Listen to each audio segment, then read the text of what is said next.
ഹബീബായ റസൂലുള്ളാഹി സ്വല്ലല്ലാഹു അലൈഹി വസല്ലമ തങ്ങൾ കഴിഞ്ഞാൽ ഈ സമുദായത്തിൽ ഏറ്റവും ശ്രേഷ്ഠവാനായ വ്യക്തി ഒന്നാം ഖലീഫ സയ്യിദുനാ അബൂബക്കറിന് സിദ്ദീഖ് റളിയല്ലാഹു അൻഹു ആണ്.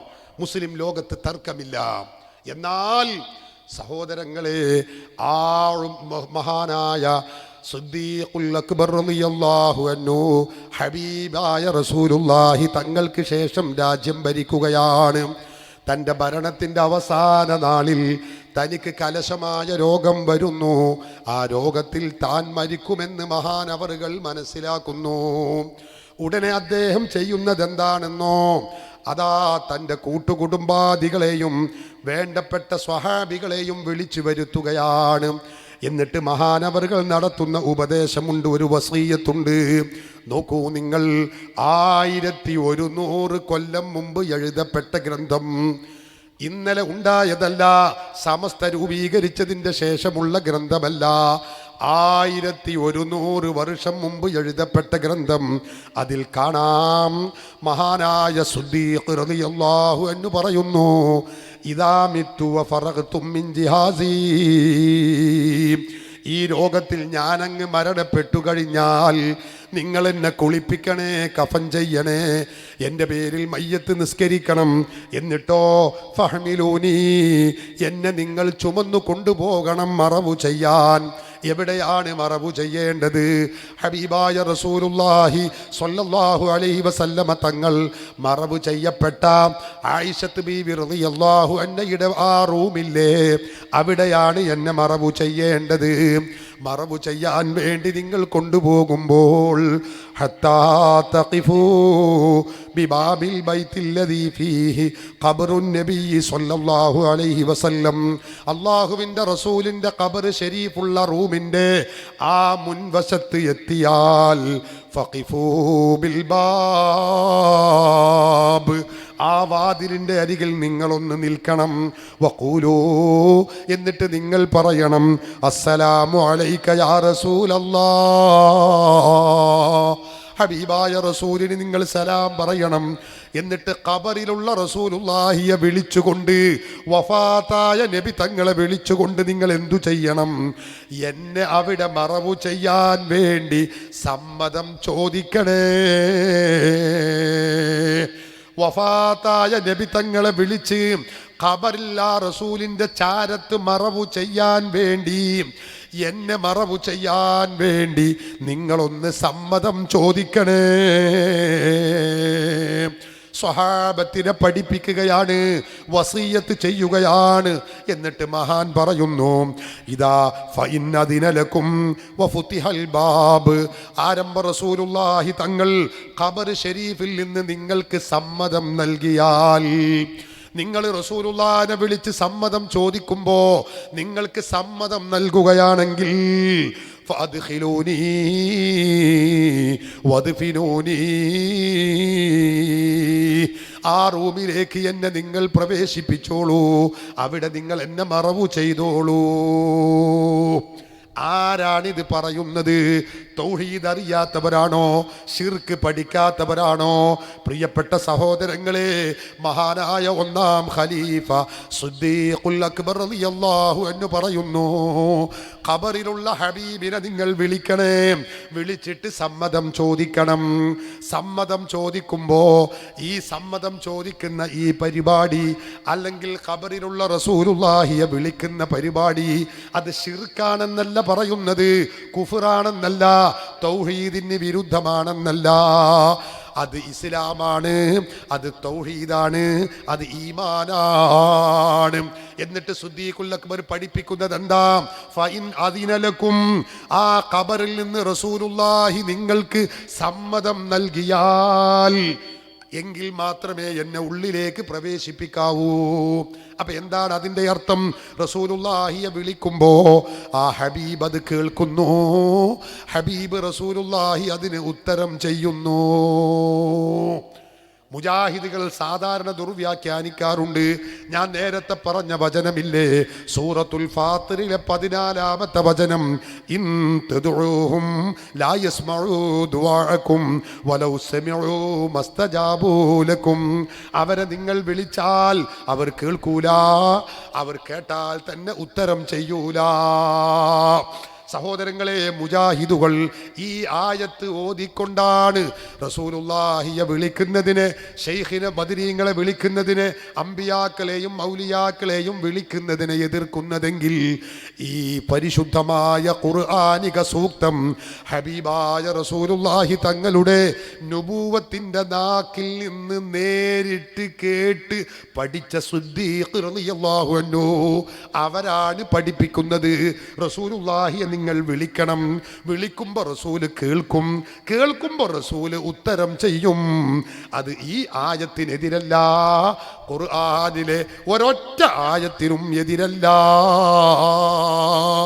സ്വഹാബത്ത് പഠിപ്പിച്ച തൗഹീദാണിത്. കേരളത്തിലെ മുജാഹിദുകൾ പഠിപ്പിച്ച തൗഹീദ്, അല്ലെങ്കിൽ ജമാഅത്തെ ഇസ്ലാമി പഠിപ്പിക്കുന്ന തൗഹീദ് വേണ്ട, തബ്ലീഗ് ജമാഅത്തുകാർ പഠിപ്പിക്കുന്ന തൗഹീദ്, അത് മുസ്ലിമീങ്ങൾ പഠിപ്പിച്ച തൗഹീദിനെതിരാണ്. തബ്ലീഗ് ജമാഅത്തിന്റെ പുസ്തകമാണിത്. ദേവ്ബന്ദ് പണ്ഡിതന്മാർ, നവോത്ഥാന ശില്പികൾ, അള്ളാഹുവിൻ്റെ റസൂലിനെ വിളിക്കാൻ പാടില്ല, മഹാത്മാക്കളെ വിളിക്കാൻ പാടില്ലെന്ന് മലയാളത്തിൽ എഴുതി വെച്ചിട്ടുള്ളവരാണ് തബ്ലീഗ് ജമാഅത്തുകാർ. വഹാബിസത്തിന്റെ പതിപ്പാണത്. സഹോദരങ്ങളെ, ഈ പ്രസ്ഥാനങ്ങൾ പഠിപ്പിച്ചിട്ടുള്ള ഈ ആശയങ്ങളുണ്ടല്ലോ, തീർച്ചയായും അത് സ്വഹാബത്തിന് പരിചയമില്ല, സിദ്ദീഖ് റളിയല്ലാഹു അൻഹുവിന് പരിചയമില്ല. മഹാൻ പറഞ്ഞതെന്താണ്? എന്നെ അവിടെ മറവു ചെയ്യാൻ വേണ്ടി നിങ്ങൾ ഹബീബിനോടൊന്ന് സമ്മതം ചോദിക്കണേ. ഫഇൻ അദിനലക്കും, റസൂലുള്ളാഹി നിങ്ങൾക്ക് സമ്മതം നൽകിയാൽ, നിങ്ങൾ ഫദ്ഖിലൂനി ഫദ്ഫിനൂനി, ആ റൂമിലേക്ക് പ്രവേശിപ്പിച്ചോളൂ, അവിടെ വെച്ച് അവിടെ നിങ്ങൾ എന്നെ മറവു ചെയ്തോളൂ. ഇനി വഇല്ലം യുദല്ലക്കും, നിങ്ങൾക്ക് അവിടെ നിന്ന് സമ്മതം കിട്ടിയിട്ടില്ലെങ്കിലോ, ഫഅഖ്രിജൂനി ഇലൽ ബഖീഅ് വദ്ഫിനൂനി. സിദ്ദീഖ് റളിയല്ലാഹു അൻഹു പറയുകയാണ്, എന്നെ നിങ്ങൾ അവിടെ നിന്ന് കൊണ്ടുപോകണം, റസൂലിൻ്റെ സമ്മതമില്ലാതെ എന്നെ നിങ്ങൾ മറവു ചെയ്യരുതേ, എന്നെ നിങ്ങൾ കൊണ്ടുപോകണം. എങ്ങോട്ട് കൊണ്ടുപോകണം? ജന്നത്തുൽ ബഖീഇൽ മുസ്ലിമീങ്ങളെ പൊതുവായി മറവു ചെയ്യുന്ന സ്ഥലത്തേക്ക് കൊണ്ടുപോകണം, അവിടെ നിങ്ങൾ എന്നെ മറവു ചെയ്യണേ. മഹാനായ സിദ്ദീഖുൽ അക്ബർ വസിയ്യത്ത് ചെയ്യുന്നു. പ്രിയപ്പെട്ട സഹോദരങ്ങളെ, ആ രോഗത്തിൽ വെച്ച് മഹാനവറുകൾ വഫാത്താകുന്നു. സ്വഹാബികൾ അതാ സിദ്ദീഖ് റളിയല്ലാഹു അൻഹുവിനെ കുളിപ്പിക്കുന്നു, കഫൻ ചെയ്യുന്നു. ഉമറുൽ ഫാറൂഖിന്റെ നേതൃത്വത്തിൽ അവിടെ അതാ ജനാസ നിസ്കാരം നിർവഹിക്കുന്നു. നിസ്കാരം കഴിഞ്ഞപ്പോൾ സ്വഹാബത്ത് അതാ അവരുടെ ജനാസയുമായി പോവുകയാണ്. എങ്ങോട്ടാ പോകുന്നത്? ഹബീബായ റസൂലുള്ളാഹി തങ്ങളുടെ ഖബർ ഷരീഫിന്റെ മുന്നിലേക്ക് എത്തുന്നു. അങ്ങനെ ഫഫഅലു, അവർ അപ്രകാരമൊക്കെ ചെയ്തു. ഫലമ്മാ വഖഫൂ ഫിൽ ബാബ്, ആ വാതിലിലെത്തിയപ്പോ അവർ പറയുന്നു, അസ്സലാമു അലൈക യാ റസൂലല്ലാഹ്, ഹാദാ അബൂബക്കറിൻ ബിൽ ബാബി യസ്തഅദിനുക യാ റസൂലല്ലാഹ്. നബിയേ, ഇത് സിദ്ദീഖുൽ അക്ബറിന്റെ ജനാസയാണ്, തങ്ങളോട് സമ്മതം ചോദിക്കുന്നു. നബിയേ, തങ്ങളെ സമ്മതമുണ്ടെങ്കിലേ ഇവിടെ ഞങ്ങളോട് മറവു ചെയ്യാൻ പറഞ്ഞിട്ടുള്ളൂ. മഹാനവറുകളുടെ വസിയ്യത്ത് സ്വഹാബത്ത് നടപ്പിലാക്കുന്നു. ഒരൊറ്റ സ്വഹാബിയെങ്കിലും പറഞ്ഞോ, വഫാത്തായ നബി തങ്ങളെ വിളിക്കലും, നബിയോട് സഹായം തേടലും, ആവശ്യ പൂർത്തീകരണത്തിന് വല്ലതും ചോദിക്കലും അത് ശിർക്കാണ്, അത് കുഫ്റാണ്, അരുതരുതേ, പാടില്ലേ, ഒരാളും പറഞ്ഞിട്ടില്ല. സ്വഹാബത്ത് റസൂലുള്ളാഹിയെ വിളിച്ച് സമ്മതം ചോദിക്കുന്നു. എന്തുണ്ടായി സഹോദരങ്ങളെ? സമ്മതം അങ്ങ് ചോദിച്ചപ്പോൾ അതാ ഖബറിൽ നിന്ന്, ഹബീബിന്റെ ഖബർ ഷരീഫിൽ നിന്ന് സമ്മതം വരുന്നു. വസുമിഅ ഹാതിഫുൻ മിൻ ദാഖിലിൽ ഖബരി, മിൻ ദാഖിലിൽ ബൈത്തി, ആ റൂമിന്റെ ഉൾഭാഗത്ത് നിന്ന് സമ്മതം കിട്ടുന്നു. അവിടുന്ന് പറയുകയാണ്, അവരൊരു അശരീരി കേൾക്കുന്നു, അദ്ഖിലുൽ ഹബീബ ഇലൽ ഹബീബ് ഫഇന്നൽ ഹബീബ ഇലൽ ഹബീബി മുഷ്താഖ്. ഹബീബായ എൻ്റെ ഹബീബായ സിദ്ദീഖിനെ അവരുടെ ഹബീബിൻ്റെ ചാരത്തേക്ക് നിങ്ങളൊന്ന് പ്രവേശിപ്പിക്കുവീൻ. ഹബീബും തമ്മിൽ സംഗമിക്കാൻ കൊതിയാവുന്നു. ഹബീബിൻ്റെ ഖബർ ഷരീഫിൽ നിന്ന് സമ്മതം കിട്ടുന്നു. വംഫതഹൽ ബാബു, ആ റൂമിലെ വാതിലതാ അടഞ്ഞു കിടന്നിരുന്ന വാതിൽ മലർക്കെ തുറയുന്നു. സ്വഹാബത്ത് സിദ്ദീഖുൽ അക്ബറിന്റെ ജനാസ ആ റൂമിലേക്ക് പ്രവേശിപ്പിക്കുന്നു.